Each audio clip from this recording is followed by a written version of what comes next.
Bloke, here you go. Today guys, well, we don't have a ton, but we're going to have some fun with an iron jack. So let's get into it. Cheers.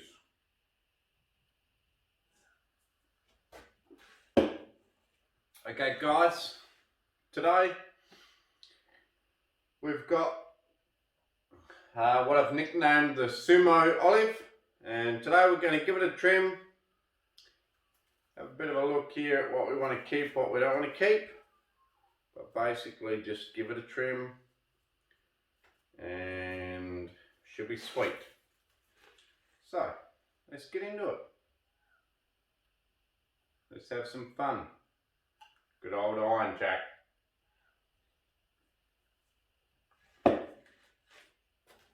Alright guys, so this here's the wild olive. People call it the African olive. I'm starting to convince myself that the seeds from a normal olive, fruiting olive, can turn into a wild olive. But whatever it is. Anyway, doesn't matter what variety it is. All I know is it's got small leaves compared to the fruiting olive. So what we're going to do is we're just going to clean up the base. I'd love to repot this. One, I don't have a pot. Two, it's the wrong time of year. Wait till spring is best for repotting an olive. So I will wait till spring. Dog's just come in, I think. So I want to repot it, but I don't have a pot. So if anyone out there wants to send me a pot maker or whatever for free, I'll be happy to put my tree in it and give you a shout out. But anyway, without that, I was thinking maybe, you know how I did that pot with the pool table, cut it up with the angle grinder and made a pot. I think I might make a pot for this one. I don't think that pot that I made will suit it. I think it's too big, too wide. I actually want a pot probably similar size to this,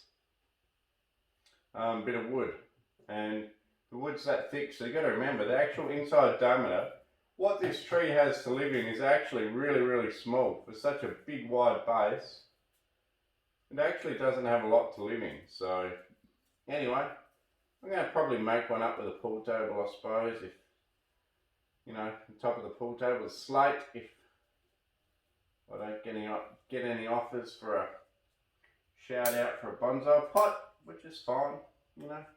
It takes them time and money as well to make a pot. So let's trim up the base first. I don't really want anything coming from this low down. Now I collected this one. Did I? No, I didn't collect this one.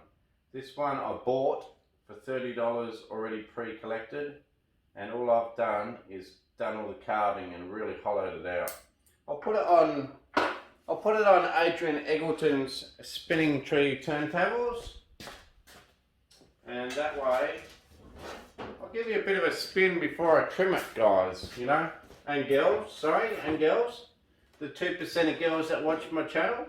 I think I'm a little bit feral for most girls to watch my channel, but some do, 2%. But anyway, that's alright. So, this is Adrian Eggleton's Spinning Tree Turntables. If you want to check him out, look him up on Spinning Tree Turntables, and you'll see him on Facebook and on the internet. You just need to Google that basically and it'll come up. So let's give it a spin anyway. You can see how wide and fat it is.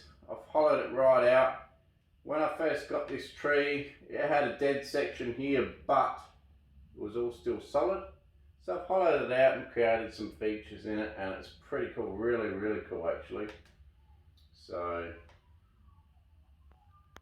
yeah, so that's a full spin. I'll give it a quick spin. I'll show you how good his spinning tree turntables work. Get ready guys, let's go! Look at that, bloody beautiful, mate.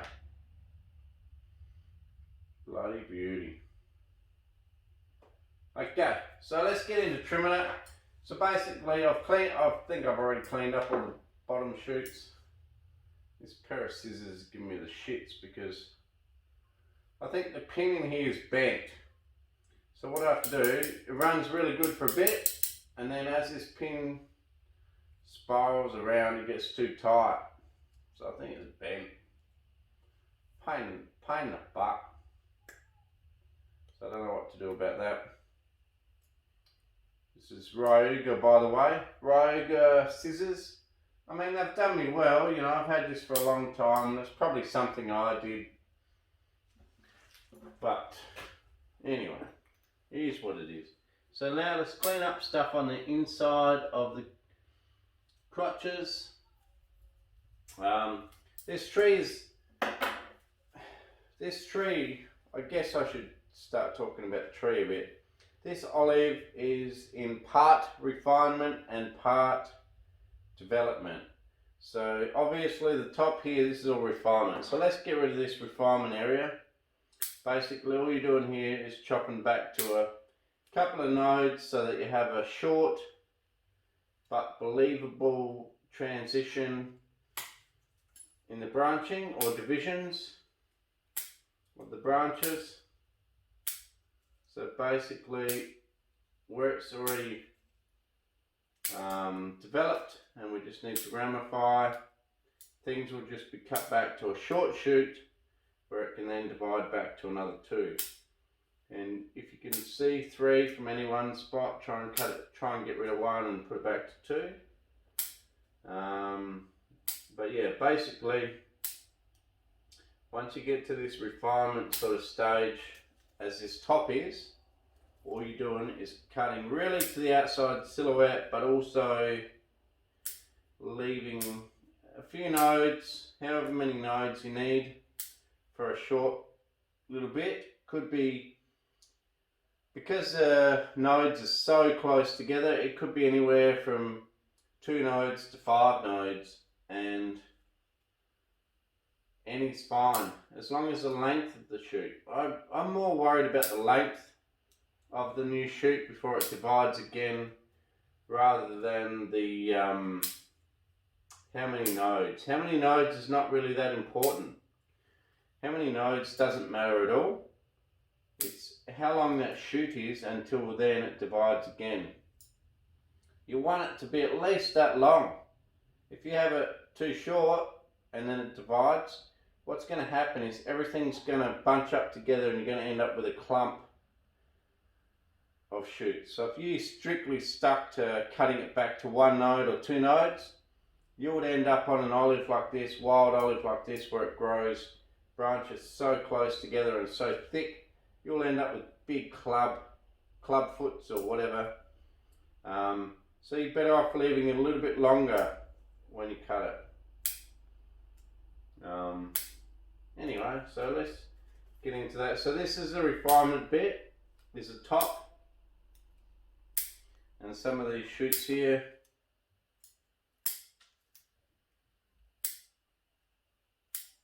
So like I say, I'm just going back to a shorter shoot.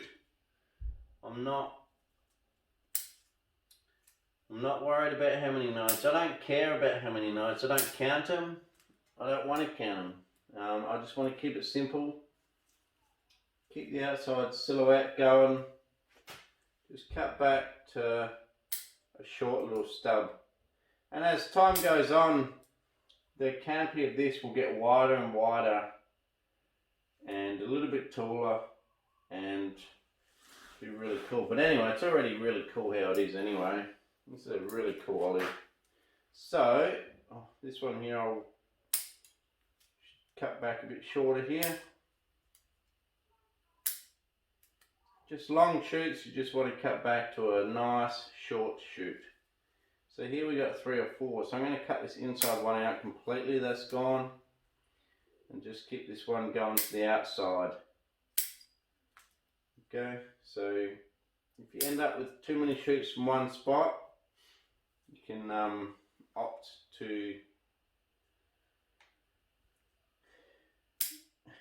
to get rid of one, and generally it's the inside shoot that's going back in towards the tree that you get rid of. So that's pretty cool, you can already see.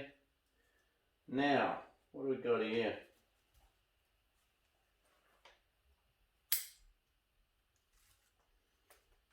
So here we got some development branches. We got 3 from this one spot, so I want to get rid of, well, they're not actually from the one spot, but I want to get rid of this one. It's coming from a funny spot inside the tree. I'll bring you guys in closer for this actually, because it's pretty hard to see from where you guys are.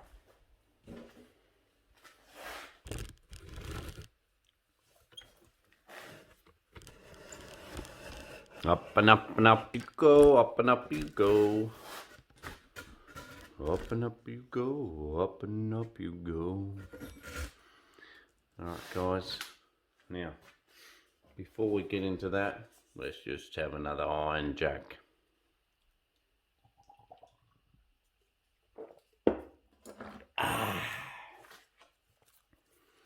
I know some of you guys are like, where's your beer gone lately, Sam? Well, here it is. Okay, so here, let's just cut back to the first node there. See, this one here is really long to the first node. So that's only one node. And then you can see this one here, that's about its 3rd node. Cut it back there. This one here, get rid of completely. Going from the inside, where there's a lot of branches already. This one here, chop back just to a nice short stub. This one here, it's growing from the inside out, and it's still a long way inside the canopy. So what I want to do, I'm going to make sure the sun is on this side of the tree, on the back of the tree, because you can see there's still this big hole. This is the back of the tree.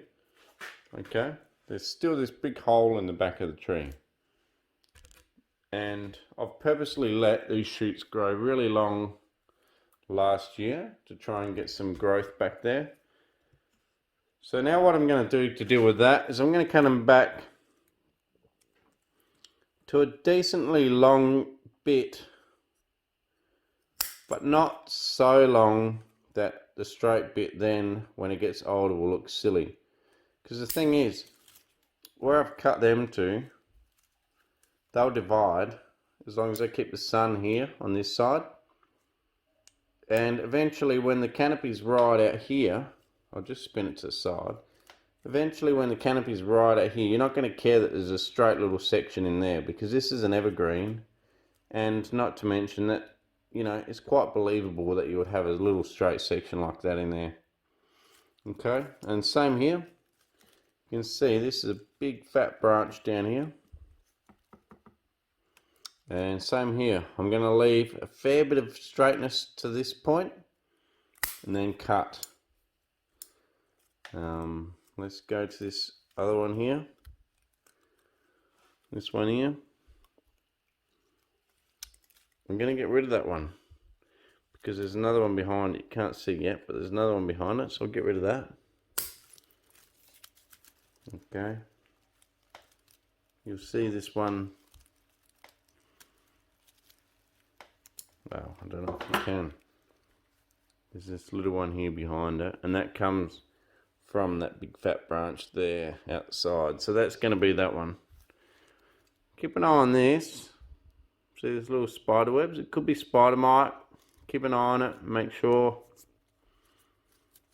we don't have an infestation.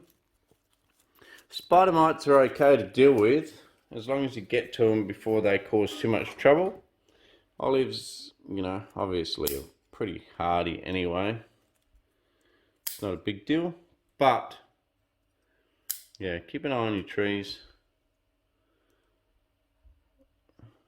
What should I do here?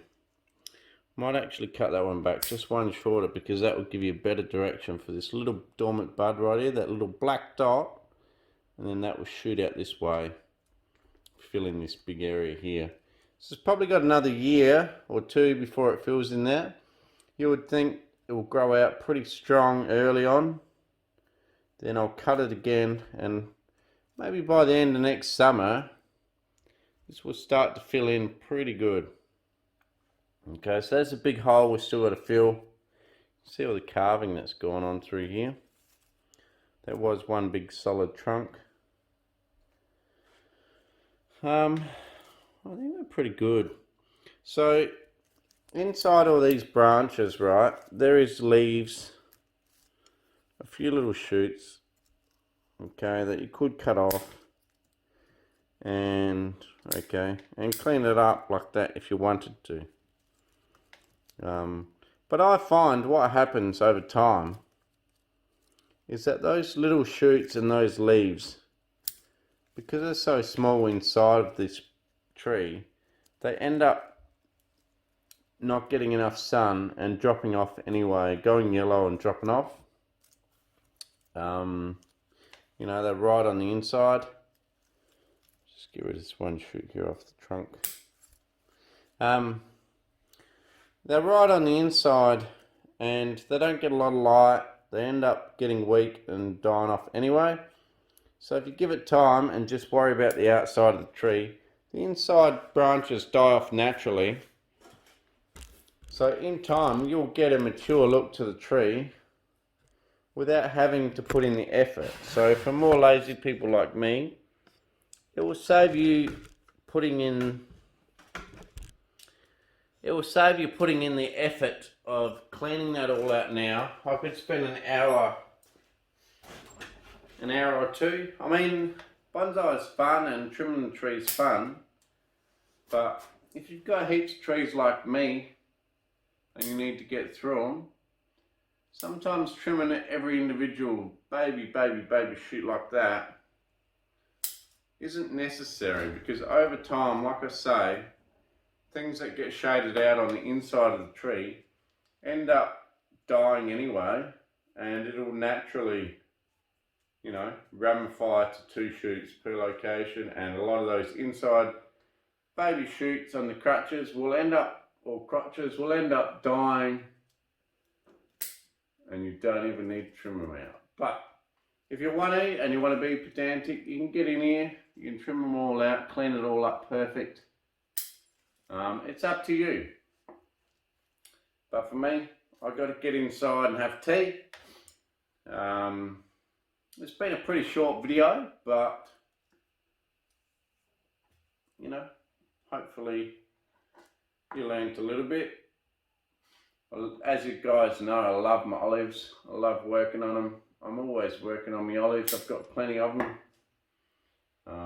But I love this Sumo tree. It's pretty cool. So let's have a beer.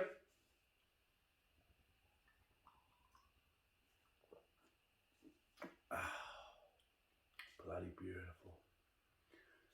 Good old Iron Jack.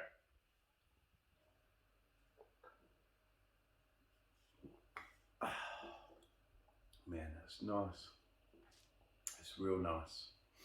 Okay, so we're done with the beer, done with the tree.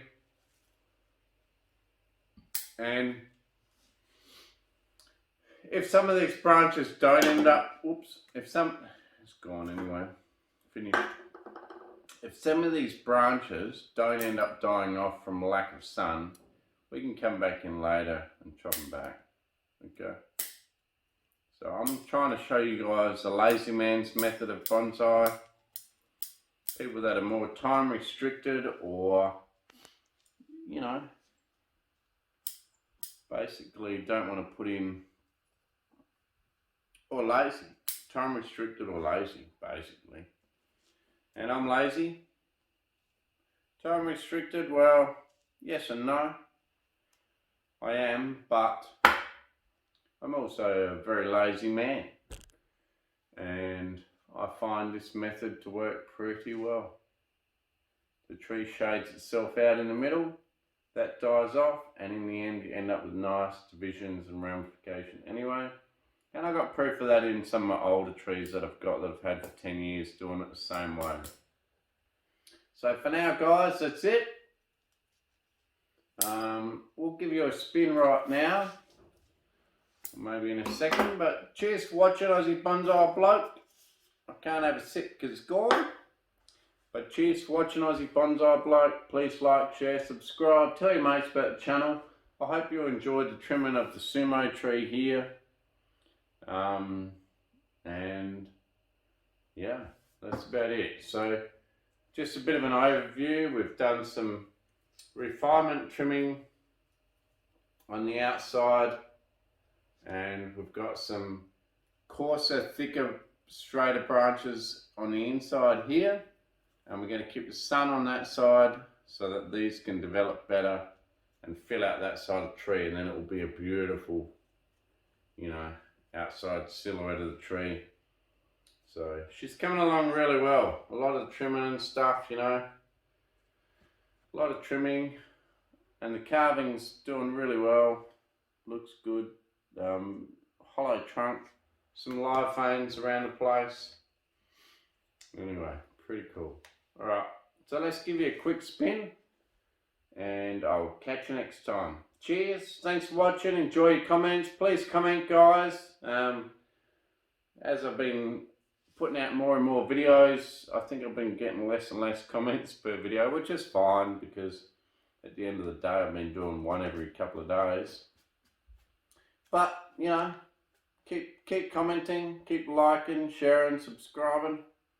Especially the subscribing, liking and sharing, you know. It goes a long way to helping out the channel. Keeps me going, keeps me doing it. Just really helps me out. So anyway, thanks for the watch, guys, and I'll catch you next time. Cheers. Spin.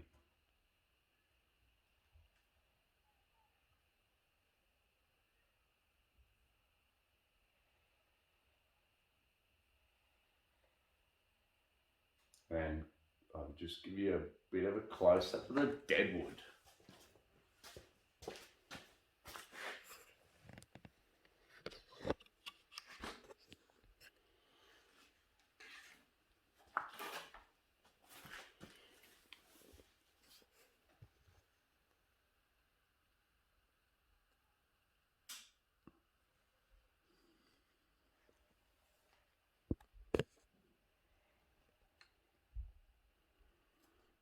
There's a live vein there. There's a complete live vein. Deadwood. Hollow back.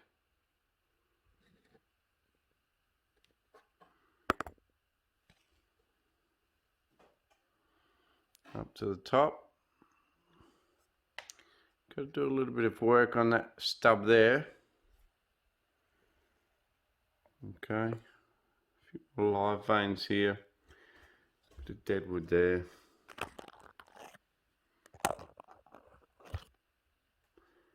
But a cool, cool tree. Sumo. Beautiful tree.